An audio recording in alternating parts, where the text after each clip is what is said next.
নির্বাচনে আপনারা যে ব্যাপক পরিশ্রম করেছেন, আপনারা ব্যাপকভাবে প্রচার প্রচারে অংশ নিয়ে আমাদের আজকের প্রধানমন্ত্রী, মাননীয় প্রধানমন্ত্রী জনাব তারেক রহমানকে বিপুল ভোটে নির্বাচিত করেছেন। সেই জন্য আমি ব্যক্তিগতভাবে এবং জেলা বিএনপির পক্ষ থেকে আপনি আন্তরিক অভিনন্দন এবং কৃতজ্ঞতা জানাচ্ছি।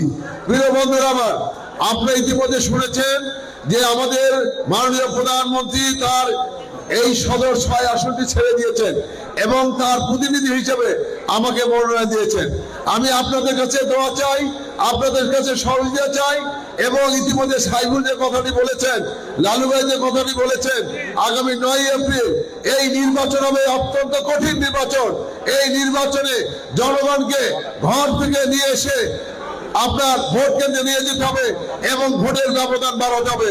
আমরা চাই আপনারা সকলে এখন থেকে প্রত্যেকটি মানুষের বাড়ি বাড়িতে ঘরে ঘরে গিয়ে বলতে হবে যে আগামী নির্বাচনে ধানের শীষের পক্ষে ভোট দিয়ে আপনার বগুড়ার উন্নয়নে ব্যাপকভাবে কাজ করতে হবে। কারণ আমাদের প্রধানমন্ত্রী তিনি চান বগুড়ার ব্যাপক উন্নয়ন হোক এবং সেই কারণে তার এই আসনটি ছেড়ে দিয়ে আমাকে মনোনয়ন দিয়েছেন। ইনশাল্লাহ আমি আপনাদেরকে কথা দিতে পারি, আগামী ৯ এপ্রিলে নির্বাচিত হওয়ার পরে বগুড়ায় আপনারা দেখবেন বগুড়ার চেহারা পরিবর্তন হয়ে যাবে, বগুড়ার মানুষের ভাগ্যের চাকা খুলে যাবে।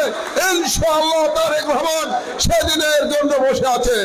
কাজে এই আসনটি তারেক রহমানকে আপনারা ভোট দেবেন আগামী ৯ তারিখ।